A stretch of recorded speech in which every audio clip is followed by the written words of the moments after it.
Hello, sorry about the delay. I had to get my iPhone turned the right direction. It was the right direction, but we just had to make sure that everything was going the right way. I didn't want any kind of mess ups like I had last week. Let me introduce myself really quickly. My name is Rachel Pilcher, for those of you who are joining for the first time for a Facebook Live. I have recently changed the name of Fort Worth Writers Boot Camp to Rachel Pilcher Writing Workshops. I'm waiting for the final update on the name change for Facebook, so by the time we finish this video, it could be possible that you will be on Fort Worth Writers Boot Camp, formerly known as that, but you will be on Rachel Pilcher Writing Workshops. So thank you, welcome. I do see I have 2 viewers. I appreciate y'all spending your Sunday evening with me. I'm going to go ahead and get started because I have the air conditioner and the fan off in my room, and it is 100 degrees outside, so it's a little warm. I'm going to get going on this. So, episode 7. Today we are talking about submitting your work for publication. So, there are many things that you need to do, and as a publisher and a publisher of a literary journal, I found some things that have come across my inbox that I thought, well, you know, maybe people just don't know, or they need some help, and everybody needs a little bit of help trying to get their work submitted and trying to make sure that they're following the guidelines that the publishers are asking for. So I'm hoping today to be able to dispel any potential misconceptions that you may have had about publishers and about how they choose the work that goes into their literary journals or the books that they publish. I'm going to try to hit both of those since I do publish books as well as the literary journal. The literary journal that is going to be coming out pretty soon is Panther City Review 2018. I actually just finalized the launch date for that, so be looking forward to that on the Facebook page. And what I can tell you, it's going to be on August the 18th from 4 to 6 p.m. at the Funky Town Creative Arts Lounge. That is near the Stockyards in Fort Worth. So I hope that those of you that are watching, that you'll join in and that you will come out and meet the writers and listen to what they have to say about their writing, and that it's a nice little night to have a cocktail, some nuts and chocolate, and listen to writers talk about their writing. So, submitting your work for publication, there are a number of things that you need to do whenever you're submitting your work. The first thing you need to do is to make sure that you are submitting the type of writing that that publication is looking for. So I noticed my mom, Sandra Carter Pilcher, is there. Hi, Mom. Thank you for joining. I appreciate you watching. So submitting your work, you have to make sure that your work is what they're looking for. So a lot of times they'll have a theme.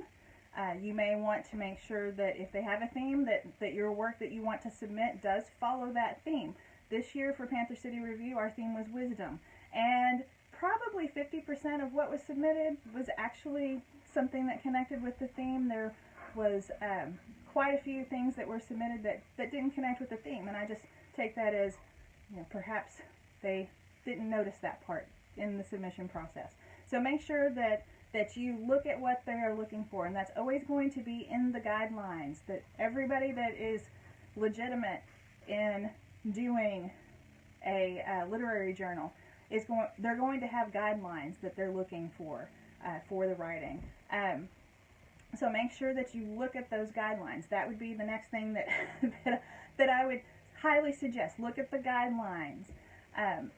I know through my process, I asked a lot of questions in the submission process. I asked for quite a few items in the submission process, including address, email address, biography, and I can tell you, if you didn't put that information in there, you know, I was nice this time around. I emailed people and said, hey, you didn't submit your biography.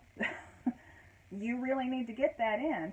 I don't know if next year I'm going to be so lenient on there, because I had so many people submit this year that was a lot of extra work on my end to be able to get all that together. So if they're asking for it, put it in there. Don't leave it blank. And this year I made it to where it couldn't be left blank because I did have people I had to trace down last year. And I was hoping that by making it a requirement that it would be, they would actually put it in there. And there were some people that got very creative with not leaving that spot blank, but still didn't put anything that was useful for their biography. And just as a side note, on July 29th, I think that's the next one. Yes, July 29th, I'm going to be talking about what you should include in your biography. So make sure that you tune in then too. So let's get back to submitting your work. So make sure you read the guidelines and follow them. If they're asking for a specific word count, nothing above a specific word count, which a lot of times it's 4,000 words, sometimes it's 2,500. It just depends on what type of journal it is and how many authors they plan on putting in there. Don't submit a 5,000 word piece. Don't submit something that is ridiculously over what they're asking for. Now, if it's 10, 20 words over, I'm still going to read it, because that 10, 20 words could be the difference between knowing what's going to happen, not knowing what's going to happen, and that's not going to throw my page count off that I have planned too much. But, you know, a significant number, even a couple hundred words, is going to be too much for what they're looking for. Just type out 100 words on a Word document and see how long that looks, and then you'll know, okay, well, this could be a whole nother page in a literary journal. So make sure that that you're providing everything that they're looking for. Another thing about the guidelines that I think would be very helpful for you is in your formatting. They don't usually specify that you have to put it in a certain kind of font, because more than likely they're going to change whatever the font is and put it in their own. I do that myself.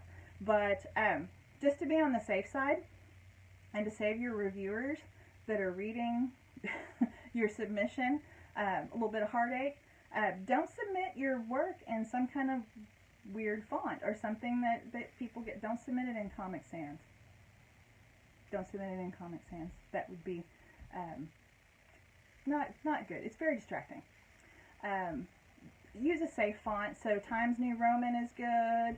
I think most, is it Calibri? Calibri is the standard font. You can submit it in that.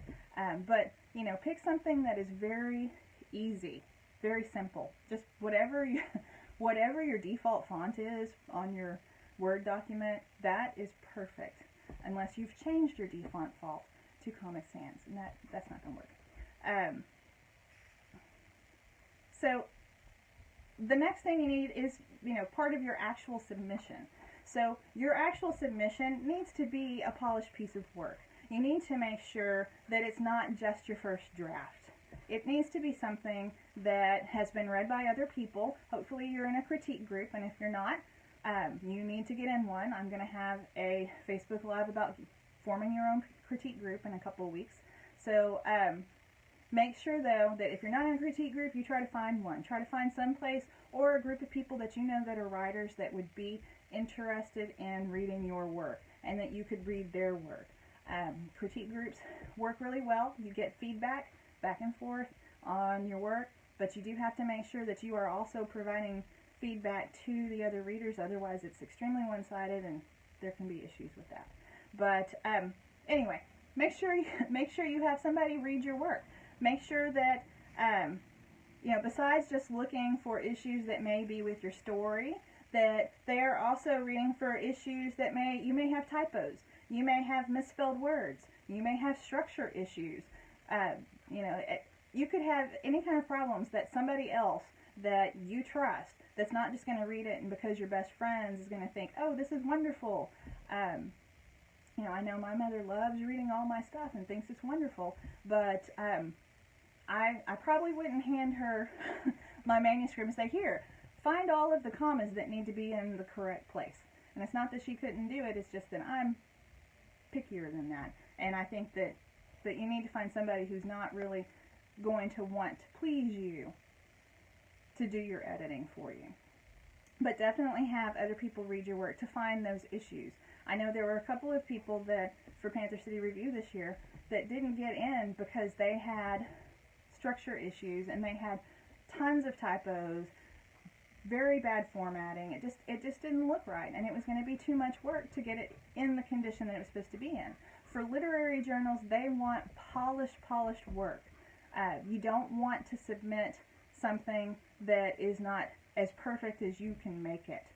And even if it's as perfect as you can make it, you're probably going to find something after it's published that's, you're going to go, oh my God, I should change that. That happens.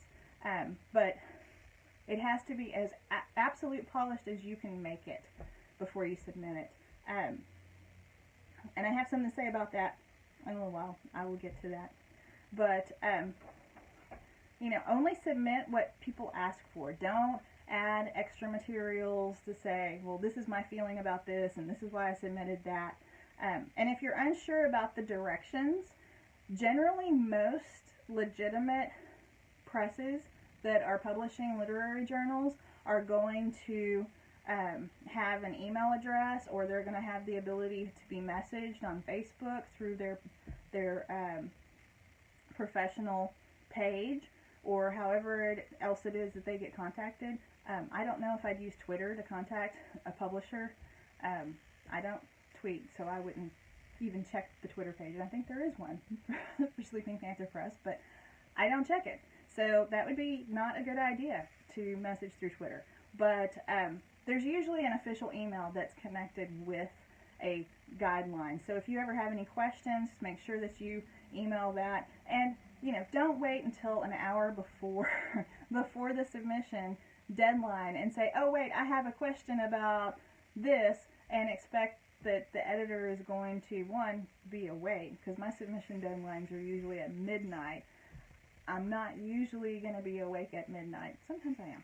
But I probably won't be checking my email at midnight. So make sure that you send that question early. And if you find something out at the last minute and you're unsure, take a chance, because more than likely you're going to get it right if you follow your gut. But just don't leave anything out, because that will probably eliminate you from the competition just right off the bat. They might not even read your stuff if you leave stuff out. The last thing that I do want to talk about, oh no, I have two more things. Just looking at my notes. Unless you know the publisher personally, don't contact them personally. Don't message them via their personal Facebook page. There's an email address. There's usually, with mine, there is a Facebook page. I'd much rather answer questions about things through the Facebook page than to ask them on my personal stuff, because a lot of times, especially if I don't know you and you're not my Facebook friend, which I don't try to become friends too much with people I don't know. I have business pages for that, I don't always look at those messages right away, because they're not people I know.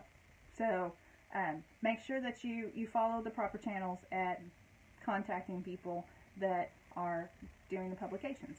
And finally, now this is something that does happen more often to writers than doesn't happen, is that more than likely you're going to be rejected.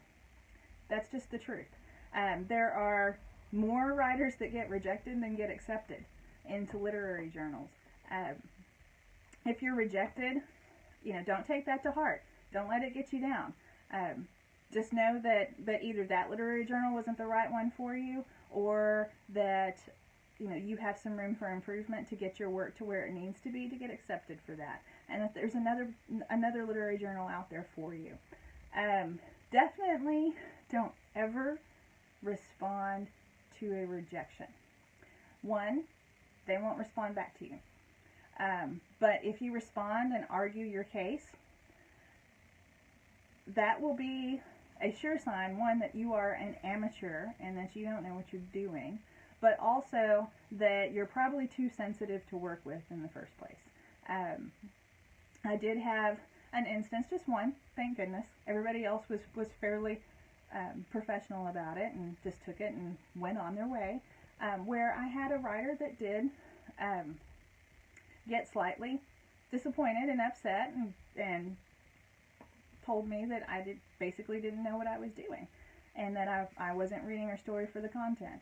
But, you know, I mean, the thing is that I had invited her to submit again for next year and have it more polished, and that I would love to consider putting it in the journal. But I'm not sure if I would do that now after her explosion. So, you know, just try to have a mature thing about it. It's like a job interview. You're going to get the job or you're not going to get the job. But you're not going to send a dirty letter to the hiring person if you don't get the job. You shouldn't. If you do, don't. Just don't ever consider it.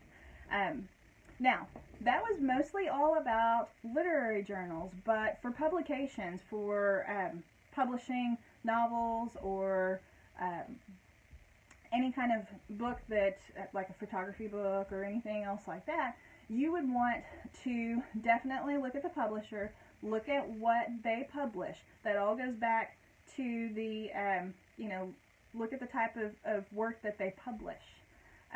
You know, don't contact a publisher who does literature and who does, you know, who does short stories, novels. Like I do short stories, novels, a literary journal. I would not be probably the appropriate person to contact to do a nonfiction book. Even though I could do it, you know, nonfiction takes a lot more time to do, because you have to have the research aspect of it. You have to get permissions for a lot of the, if you're going to include photography, you have to have the permissions for that. You know, you have to have someone that's going to be able to do the layout. And right now, I am a one-man person, a one-man job. That's not right, but I do it all myself. I'm going to say that. I do it all myself right now, and I'm hoping someday I will have more people. But at this point, I don't have someone to do layout for me. So if it's not something that can't be literary, then it's not going to happen. But, you know, that would be something that you would find out if you did research on my publishing company. So you have to look and see what they publish, and then see if it would be something that would fit with what you write. And they have publishing and submission guidelines the exact same as everybody else. From what I've said before, you know, you do have a little bit more leeway on some typos, but you know, you do need to make sure that you have a manuscript to work from. Most publishers will not just go by ideas. So if you don't have a manuscript, or you don't have a portfolio or anything that you can show, then you know, it's just an idea. It's not something that's going to be conceptual until there's something that you can say, well, this is everything that I have. Please publish me. And this is how it can help you.